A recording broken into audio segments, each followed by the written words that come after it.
Bonjour tout le monde, bienvenue à notre capsule vidéo de mise à jour des marchés. J'ai ici avec moi Daniel Robichaud, gestionnaire de portefeuille avec nos mandats d'action ici chez Louis Bourg. Comment ça va aujourd'hui, Dan? Très bien.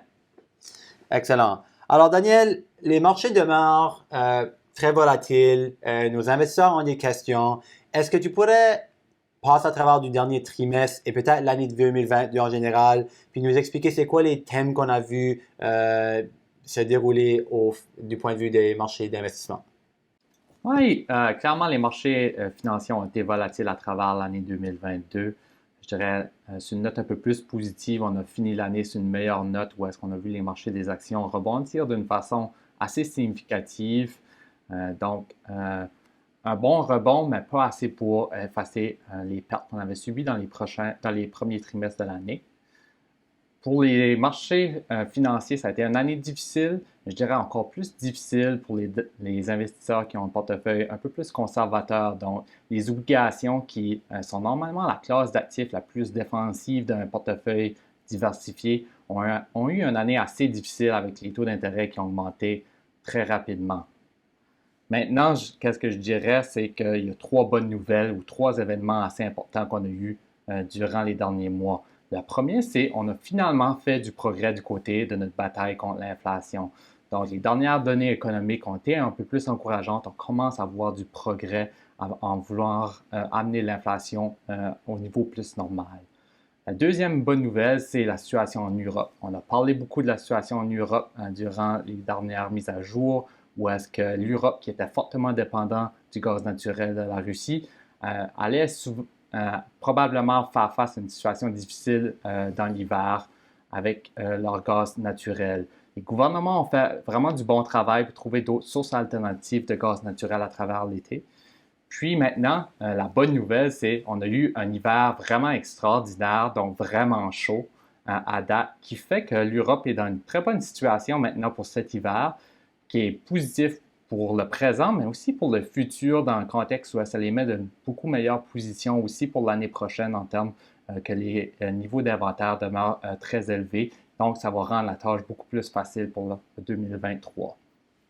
Finalement, la troisième bonne nouvelle, c'est la situation en Chine. On a parlé beaucoup de la Chine puis son impact sur les chaînes d'approvisionnement d'un niveau mondial. Vraiment, le gouvernement a pris un peu les investisseurs par surprise durant les derniers mois en faisant vraiment un brusque ajustement dans leur COVID ou dans leur politique par rapport à la pandémie, où est-ce qu'ils ont réouvert l'économie, puis vraiment suit le reste du monde en termes d'enlever la plupart de leurs restrictions sur leur économie. Donc, c'est une bonne nouvelle, non seulement pour les chaînes d'approvisionnement, mais aussi pour la croissance économique en 2023, vu que l'économie chinoise est très importante d'un niveau mondial. Alors, plutôt cette année, on a parlé comment est-ce que nos stratégies plutôt défensives nous ont aidés en performance relative pendant les temps difficiles dans les marchés. Est-ce que tu pourrais élaborer sur comment est-ce que nos stratégies ont performé dans le dernier trimestre quand est-ce que les marchés ont peut-être fait un genre de revirement en performance? Oui, clairement, c'est un des thèmes qu'on a discuté, comment est-ce que on est content que notre discipline d'investissement a vraiment payé durant ces marchés financiers-là, cette situation des marchés financiers qui était beaucoup plus difficile. Mais une des choses qu'on a aussi discuté, c'est comment la volatilité nous a ouvert des opportunités à ajuster notre positionnement dans nos portefeuilles. Donc, des fois, la volatilité des marchés ne peut être pas plaisante pour les investisseurs, mais pour nous, ça crée beaucoup plus d'opportunités puisqu'on garde notre mindset à vraiment des investissements à long terme. La bonne nouvelle, c'est que ces ajustements-là qu'on a fait à travers l'année semblent déjà avoir payé. Donc, on a vu cet ajustement-là amener des bons gains quand on a vu les marchés rebondir d'une façon assez importante dernièrement. Puis, toutes nos stratégies d'investissement ont vraiment bien performé dans cet environnement ici aussi. Donc, généralement, on est très content des changements qu'on a faits à travers l'année. Alors, pourrais-tu peut-être nous donner quelques exemples aux changements qu'on a fait au sein des portefeuilles pendant la volatilité qu'on a vécue en 2022? Oui, je pense qu'un des thèmes qu'on a discuté déjà à plusieurs reprises, c'est notre exposition aux technologies. Donc, pendant une longue période, on a eu de la difficulté à trouver ces entreprises-là à un prix intéressant. avec le resserrement des conditions financières qui a été très rapide, on a vu un ajustement dans le marché où est-ce que la préférence a changé pour les plus à court terme, donc les profits à court terme. Et on a vraiment vu ces compagnies-là de croissance vraiment tomber out of favor. Pour nous, c'est une opportunité à long terme. On voit beaucoup de ces actions-là qui sont à la baisse de plus de 50%, puis ça a amené l'introduction de plusieurs nouveaux noms dans notre portefeuille. Donc, ça comprend Amazon et Netflix dans notre portefeuille américain ou même un Shopify dans notre portefeuille canadien.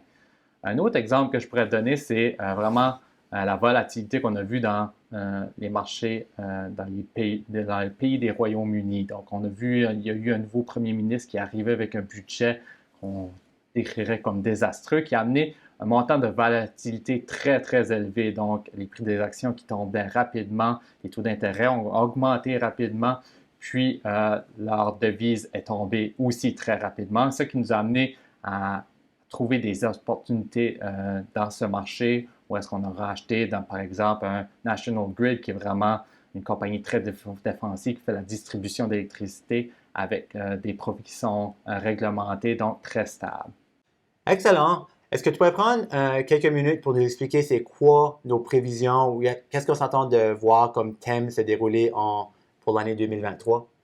Clairement, on n'a pas de boule de cristal, donc souvent je dis mon focus demeure sur être prêt pour plusieurs différents scénarios économiques, faire sûr que nos portefeuilles sont bien diversifiés.